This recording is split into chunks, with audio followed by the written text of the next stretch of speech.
Run, river, run, run through the hills. Run, river, run to the sea. Run, river, run to your place beneath the sun. Run, river, run over me. Run through the land, you run through my soul. Bring me wisdom and peace. Hi, welcome to be my guest. This is your host, Jan Lewis. We have from Uxbridge today, which is not far from Upton if you are not if you're watching out of town, out of state, out of the country. Uxbridge is, a couple towns away. We have Roberta OConnell, and she is a Christian author. She writes children's books and adult books. Welcome, Roberta. Thanks, Jan. Roberta walked in, and I was kidding with her, who's going to out-bling the other with all the jewelry? She brought me, I love it when the guests bring something. She surprised me with a beautiful little Christmas bracelet. It's gorgeous. Thank you very much. Goes right with the outfit. And, of course, chocolate. Can't go wrong with chocolate. I love chocolate. I could eat it at 3 in the morning. It's an addiction. Yeah. And with Starbucks mocha.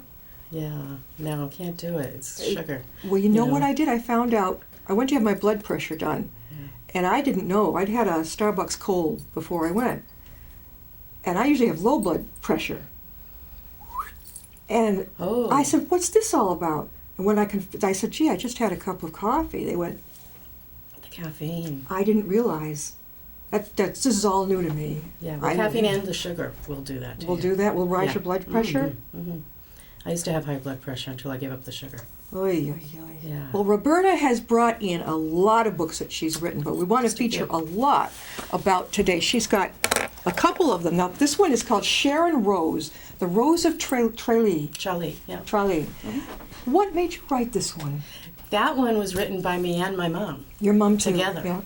Yeah, about almost 13 years ago now, Yeah. we started to write it. And because she had back surgery, and she lives in New Hampshire, so we couldn't see each other as often as we wanted.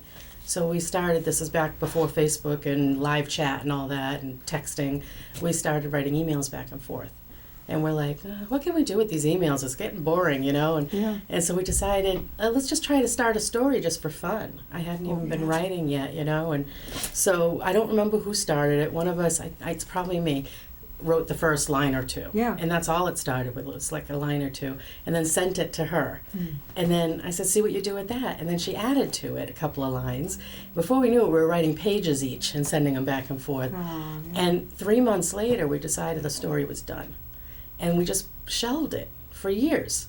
And then I'm like, I don't know what to do with all these emails. How am I going to put this together if I ever really want to? It wasn't meant to be a book. It was just for fun. And the funny thing is, what you'll see, and the hardest part about putting the whole thing together was we needed one voice. And there were 2 of us writing it. And my mom has a taste in men in one direction, and I have taste in the other direction, being from different eras, So we were battling, you'll see in the book, for who this girl was going to end up with, because of course I wanted my guy to end up with her, and she wanted her guy, and they looked totally different. So that was so much fun, because to see who wins, you'll have to read.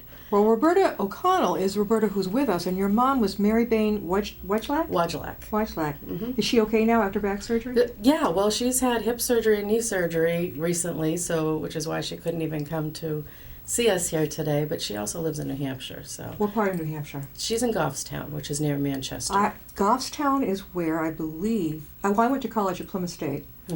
And isn't Goffstown near not far from the White Mountains area, right? Yeah, the White Mountains is way further up, I believe. It is, okay, because my college roommate got married, I think, in Goffstown. Did we take the boat to get over there? No, Goffstown's right over the border, right over the Massachusetts border. It's not that far at all. All right, because they had their place in Goffstown. I know that. Yeah. That's where I was a bridesmaid there. Yeah. I remember going over and being very nervous about it. Really? Yeah, I didn't know what to expect. So the Sharon Rose of Tralee, and actually she would travel with Sharon from Martha's Vineyard to the Emerald Isle. Who wouldn't want to do that? Tell us a little, tweak the interest here about how it is. Well, they say write what you know. And I grew up, a lot of my time I was on the island of Martha's Vineyard because I had a lot of family over there. I still do. So I go there as often as possible. But I really don't get there much now because I don't travel well. I get seasick, I get air sick, I get everything sick. Do you get sick going from Hyannis over to Martha's Vineyard? Well, I usually go from Woods Hole because it's less of a boat ride. It is? The shortest distance is better for me. Yeah, But, I noticed this. It's like 45 minutes by boat. Yeah. And there used to be a time where you could go a half an hour out of the Falmouth. However, they had to reroute, long story short. But I still don't like doing it, but I like to see my family. Yeah. So that's why I have to go there. Have you been to the Emerald Isle? I have not, because, travel is not my thing. Not me either. I got in a plane to go to Florida with Mom once because I was going to get over all my fears of flying and being away. And that's another long story because I used to suffer from panic disorder, agoraphobia, all that stuff, right?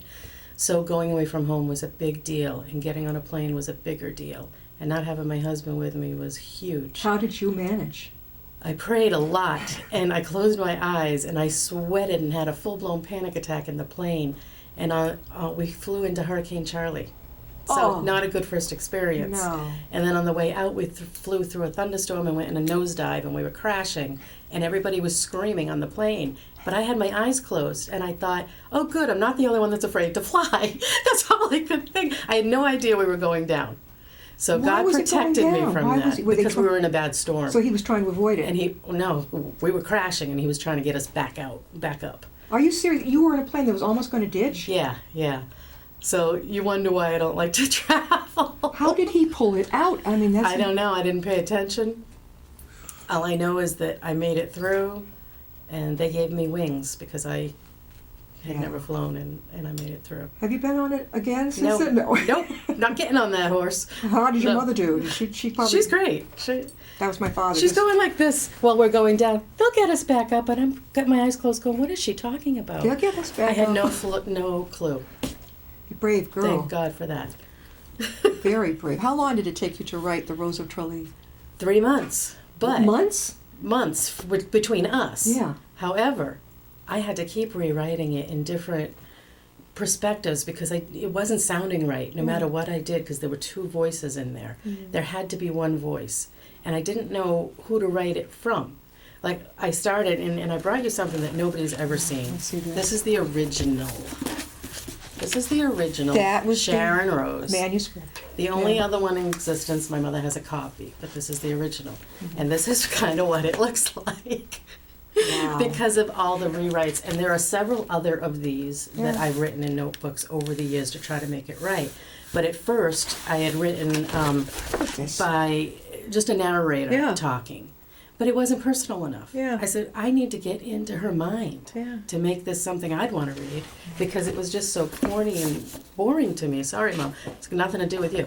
It's just you can't have two minds writing in Yeah. different directions. Exactly. So I didn't tell Mom the final time that I was trying to write it because before we kept trying to rewrite it together and it wasn't working. So recently I decided after all her surgeries she went through, we almost lost her with pancreatic problems where they had to remove her pancreas. I said, I want her to see this in print. And so for Mother's Day, I wanted her to open it and Yeah. see this actual book. And so I just went to town and didn't stop. And I thought, I need to be Sharon Rose.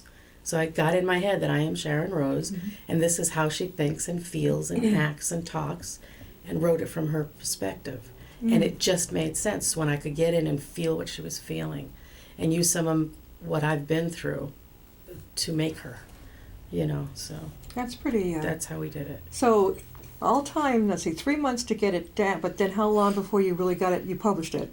It's been almost 13 years. 13 years. Rewrite after rewrite after You have a rewrite. lot of patience. But but she's a busy author. You had other things going at the same time. This is one... Well, first of all, how can people get a copy of Sharon Rose, The Rose of Tralee? How do they get a hold of it? My favorite way right now would be if you just walk in Barnes & Noble and say, please get me a copy. They will order it for you. They won't have it on their shelves. But if enough people do that, they'll probably put it on the shelves. But you can also just go on Amazon.com, type in Roberta M. O'Connell, and you will see all my books, and you can preview them all. You can get it on Kindle. It's pretty easy to get. Now we have something very special, and actually it was in my family, and it's very close to Roberta's heart. Her story on diabetes. It's tough called, one. what, Rockin' Diabetes. And it's her personal story. Share it with us, will you? Rock is Roberta O'Connell, that's me, Mm-hmm. and I'm rocking diabetes because I overcame it in 3 months. 3 months. Were you on insulin or anything like that? No. I was on metformin Yeah. on a double dose, and I'm now on a half dose. Mhm. and I'll be getting off of that soon even. I reversed it completely. In 3 months, I went back down to pre-diabetic, no longer diabetic, because my A1C level was over 9 when I walked in the doctor's office, and it's now down to 5.8. Yeah, and I wanted it 5.7, so. And it could be already there, I don't know yet. I hadn't seen this before. It's a cookbook, nutrition book, right? Not a cookbook. No? Nope. It's my story of how I did it. There are pages in there that tell you what I eat in a day, and then all the recipes that go with that. But it's not a cookbook. It is how to basically start to get healthier, and how I learned what you have to do, because there's just not enough help out there. Like, you can go to the doctors, you can go to the nutritionists, and they're not going to have the answers for you. The only thing I learned when I went was quit looking at the sugar content as much as you look at the carb content, because they turn into the sugars, right? Mm-hmm. Yeah. And there's sugar in everything.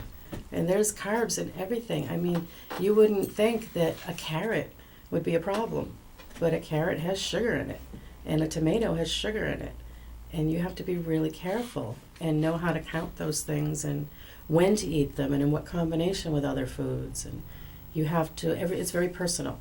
I cannot tell you this is what you should eat today as a diabetic. You have to figure it out by testing your blood, and I teach you how to do that in there. Yeah, peanut butter, that's always been a staple. I love peanut butter. I do too. Some people say, well, what, isn't that full of sugar? I went, but it's good protein. If I feel It's really hypoglycemic at all, you're like, ugh, I haven't eaten in a long time. Mm-hmm. Mom used to do this when I was a kid. Crackers with peanut butter, a little bit of orange juice, and I'm good to go. Really bad for you. Really? Because in 5 minutes I'm feeling fine. That's because you got a quick high from the sugar. Orange juice is pure sugar. The crackers are going to turn right to sugar. But they always taught us to give her some crackers with peanut butter on them and a fruit juice of some kind. Yeah, who taught you that? Back when I was a little girl and I would run out of gas after 3 hours of eating. I'd be like, ugh. Exactly, because your sugar levels are down and it gives you a quick boost of sugar. What do you do then? If you allow your sugars to get that low, you're doing something wrong. But if it does come to that point, have just a couple of sips of orange juice. Don't guzzle some orange juice and eat some crackers, because now you're going to go in the other direction. And it's going to take you a while to get your sugar back down, which is damaging your pancreas. Then it's going to go to your liver, and then you're going to have heart issues. And it's just this whole cycle. And once I learned all the science of what was going on with my body, that's what made me be able to stick to what I had to do. Yeah. Because if you're going to tell me, I've been to so many nutritionists, you're going to tell me you can eat this, you can't eat that, I'm going to rebel. Yeah. Oh, yeah. That's the first thing I'm going to Oh, want. I'm going to have that chocolate, let me tell you. Oh, yeah. Tell me I can't have that chocolate. I'm going to have that chocolate. If you do it in moderation. My great-grandmother was 95 when she passed. Her motto was, everything in moderation. Mm-hmm. Not true for a diabetic. Well, Everything in moderation is a good thing to say, but not everything's okay for a diabetic. Yeah. You shouldn't eat white potatoes. And once in a while, you will catch me eating a little tiny bit of a white potato. Is a no-no? Like in the restaurant? Mm-hmm. What's the People difference? think a baked potato is so healthy for you, but it's all sugar. It's all carbs. What about the red skin potato? It's still a white potato. Even a sweet potato is very hard for you on your pancreas. It's better for you than the white, but you can only have, say you have a potato like this big, you can only have a quarter of that as a diabetic, not the whole potato. Wow, that's got to be hell on earth. And don't load it with butter and sour cream, because yeah. that's not going to help you either. Yeah. You got to watch your cholesterol, and you got to watch your salt, because the blood pressure, the high blood pressure. Okay. I don't eat salt. You don't eat any? No. Do you have very substitute? rare. No. No, not even substitute? No, there's enough salt in food. I don't eat processed foods. Yeah. I don't eat white potatoes, white rice, pasta. I don't even eat whole wheat pasta anymore, because I can have so little of it, it's not even worth it. Yeah. I'd rather have something I can have more of. Yeah. Like a whole bunch of cucumbers instead of this much pasta.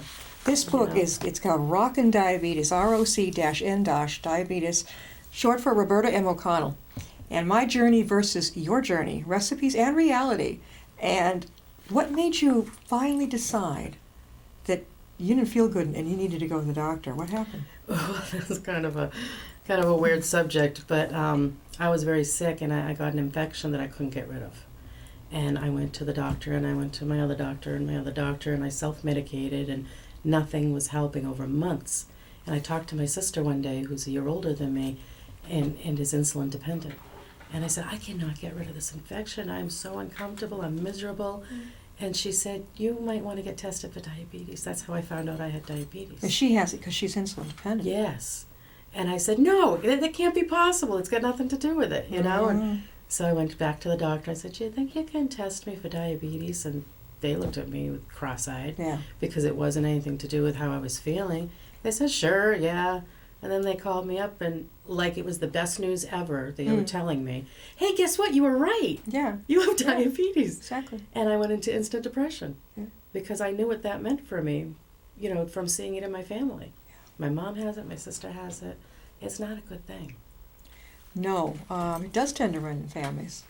Oh, yes. Really, it does. The beauty of today, though, back when my grandmother had it, she had to have an insulin shot every day. She had to do that. I remember as a little girl knowing that she had to inject it in her tummy.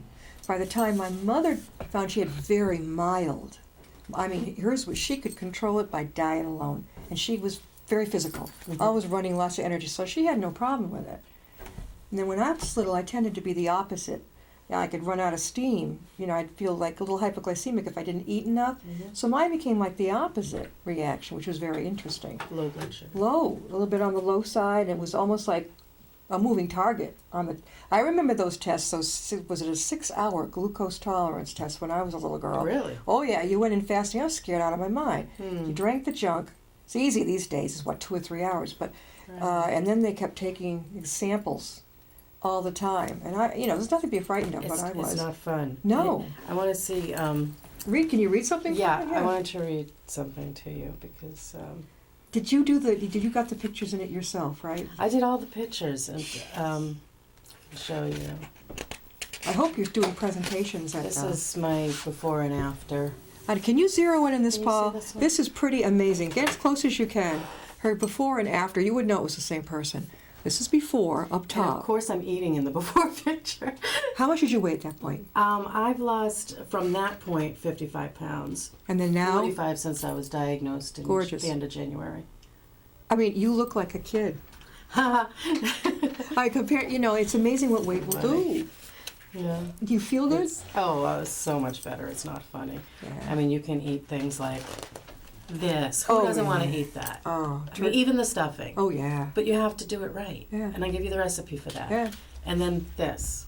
Oh. Completely sugar-free. Oh yeah, it's got the chocolate on it. That is completely sugar-free. That was my husband's birthday cake, and he has the taste buds that can tell everything. Yeah. So I was a little afraid of giving him a sugar-free cake for his birthday, but I didn't tell him until he ate it. He didn't know. And he said, because I really wanted a piece. I hadn't had cake in 8 months, Yeah. and I really wanted my piece, and I saved up for it. But How can people get this book, Roberta? you can go to Amazon.com, same thing. Okay, R-O. Yeah, or you can go See. to Kindle, but you really want to go to Roberta M. OConnell, and you'll just find everything just through that right there.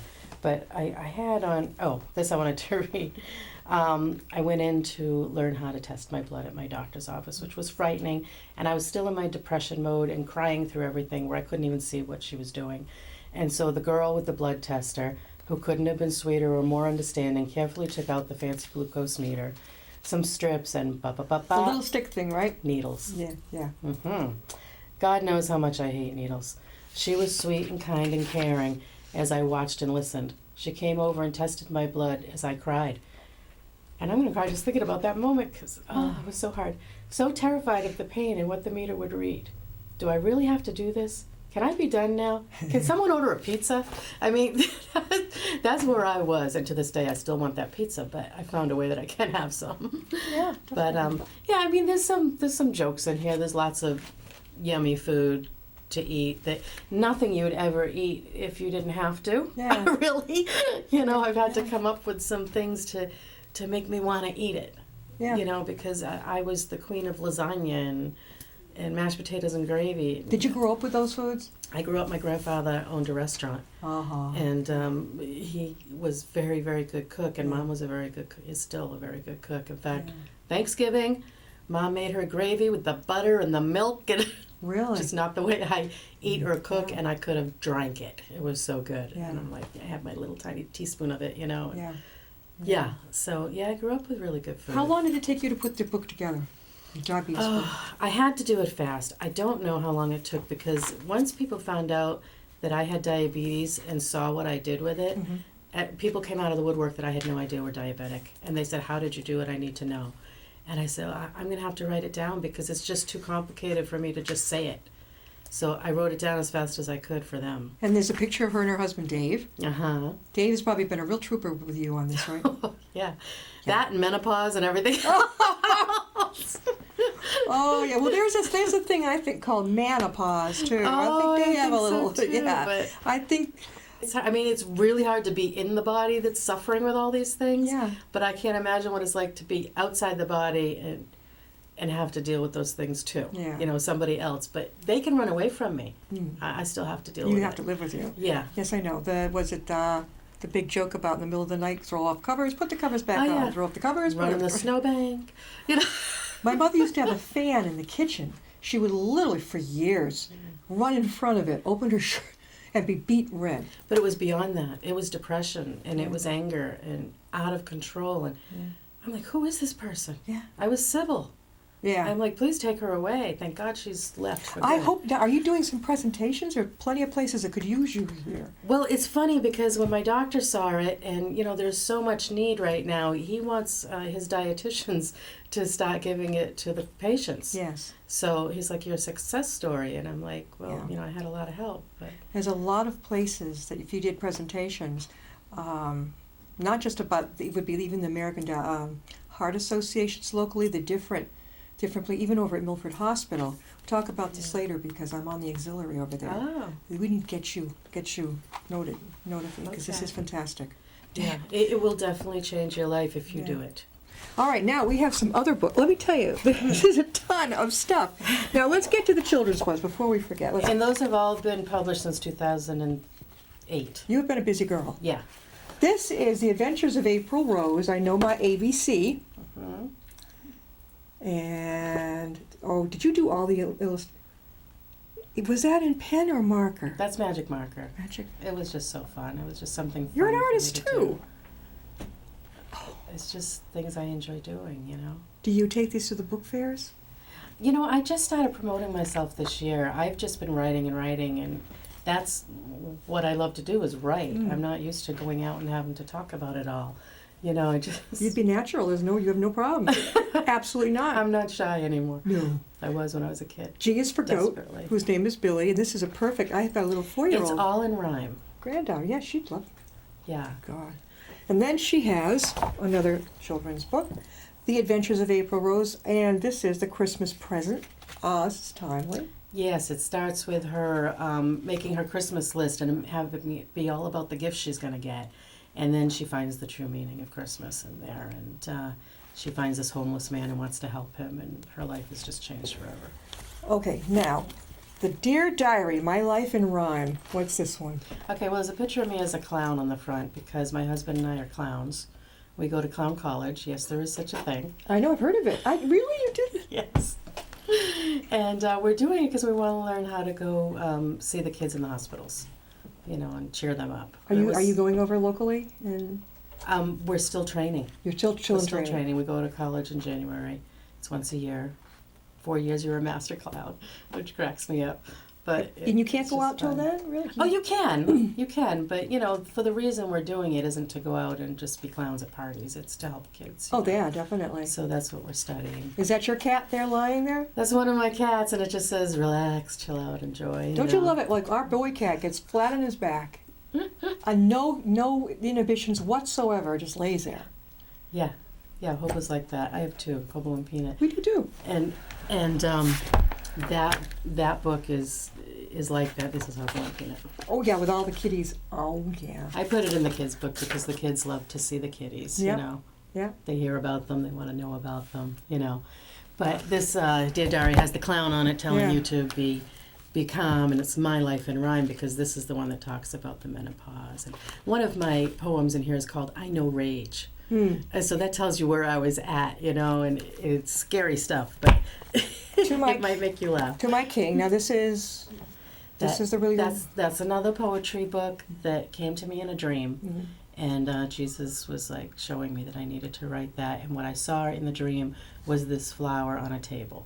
So it was a gift to him that I needed to write this And that book. picture of you in the back doesn't look anything like her now. This is before your diabetes. Oh yeah, I was singing. We have a band, and we were singing somewhere. So that Looks was so a different. lot of That fun. could be a sister, but it doesn't look like you. I have several. Amazing. So And then that she was has the fun. Book of Love, A Personal Journey. Now that was the first of the series. There's a series of 8 you're holding in your hands there. And that was the first, so it's very simplistic and easy to read. It gives you a Bible verse and then a little bit of me, what I think about that verse, how I put it into my life. Gives you a prayer and then, something to keep you thinking about it throughout the week or however long you decide to go to the next chapter. So that was interesting. And that one came to be when I was writing another children's book and I just heard God saying, no, this is not what I have for you. I need you to do this. And I got the titles of these first 7 books instantly and how to write them. The Book of Peace, the Book of Joy. Well, and the funny thing is, I thought the Book of Peace, I'm going to write about peaceful things, I'm going to have a peaceful time for a while. That's not how God works. God wanted me to figure out how to be peaceful and joyful in the hardest of times of my life. The Book of Strength, you've got it all. The Book of Fear. When I came to the Book of Fear, I was terrified to write it because I said, I have to live these books. What's going to happen to me? Yeah. But I overcame my fears throughout that book. And the Book of Truth, Mm-hmm. A Spiritual Journey. Mm-hmm. She's been a busy girl. The Book of Faith, Mm. A New Beginning. Mm-hmm. Was this when you discovered the diabetes? No, long before. But, there's times where even if you're walking with God, you feel, is it true? What if I'm wrong? And the devil gets in there and tries to twist your mind around. And this is when I discovered that it is really real. The and Book true. of Healing. Oh, big one. I went through a lot of physical things, and that was way before diabetes, too. We have got about 4 hours. I was going to say 4 hours. 4 hours to go, yeah! Hey! I can talk remember- for 4 more hours. How about you? I remember when I first started out in broadcasting and television, we would do live television for an hour. Yeah. Well, let me tell you, if you have a guest who isn't talkative, that's a real challenge, let me tell It's you. hard. I know. I've had a hard time talking No, today. you're doing fine. I don't worry about you at all. But can I just Sure. close Would you read us by something? Sure. reading something from this? I wanted, Yeah. just in the opening of Sharon Rose, I can't tell you how many times I wrote this first sentence. This is her. Until it one of was the latest right. Books, yeah. Yeah, this is Sharon Rose, The Rosa Trillia. This is the only novel, so if you just want something to enjoy that's mindless, go for it.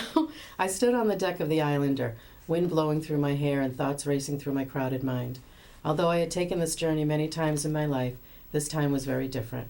The closer the ferry got to the island, the more restrictive my breathing became. I felt suffocated as panic took over. That kind of panic that makes you sweat and feels sick to your stomach. That kind of panic that makes the room spin and makes you want to scream at the top of your lungs, "Help, I can't breathe." I felt trapped and I just wanted to jump over the side of the ship and swim back home to safety, to denial, to alcohol, which dulled the pain. And I know about all of that in my own life, so that was an important opening for me. That is amazing. I hope you want to read the rest. Oh, my God. What have you got next on the docket? I'm writing the Book of Trust, and I'm writing a diabetes Another one. cookbook, actual cookbook. You are going to do the cookbook. Yes, because people want more recipes. You are natural for And this. Well, look at this. I have many, many things on the docket. Pears, cheese, and crackers. All right, well, I'll stay away from the Love that cheese. stuff. I'll Really, only- why? I only eat cheese on pizza. Are you allergic? No, I just hate the stink of it. Oh, my husband does too. Except on pizza, then I'll eat it. Yeah, Grilled cheese and tomato. Grilled tomato sandwiches are good with, oh, yeah. but there's, you can't just eat a white bread with Yeah. fattening cheese. You have to know how to do it. And grilled, Mom used to make grilled tuna. Uh-huh. Yeah, oh yeah, I forgot about that one. I remember, Mom, we didn't have much, we didn't have to eat with pasta. I didn't grow up with all that stuff. No. We didn't live to eat, we just ate to live. Uh-huh. And it was I call it kosher Yankee. Yeah. Here's your meat, your tomato, your salad. Mom always made it. Was never very much at a time. Right. So that was the good news. She had learned from seeing her mom balloon. My mom was beautiful, thin. She learned because she didn't want to end up like her mom, who had severe diabetes. Well, yeah, you have to be careful about what you think is healthy, like the meat, potato, and salad, beans or whatever Yeah. you have there, the salad. Yeah. It's loaded with carbs Yeah. and fat and salt, and you gotta be careful of what you're eating there. This has been fun. Roberta OConnell, and she is from Uxbridge. Roberta, again, how can people get a hold of your book? Okay, probably the best way is to go on Amazon.com and just type in Roberta M. O'Connell, and you will just see everything there, and you can just go inside every book and get a little taste and see what you're looking for. Thank you, Roberta, so much. Okay. We'll have you back on because I know those Thanks. books are going to keep coming, right? Yes, I'm working on 2 at the same time right now. Oh, she sounds like me. You're a real Yeah. multitasker, aren't you? And Mom wants to write a sequel, so Oh, good. Your mom, how we've already started How it. many years young is your mom? She is 72. Oh, Am I she right, Mom? started 72. young. Yeah, She was a baby when she got married. Oh, yeah. Oh, God. 72. Yeah. That's nothing these days. and I'm That's- 53, so she was. Oh, you just missed being a boomer, I think. I think you just missed it. Oh. Thanks. We'll see you next time, Olivia, I guess. Thank you.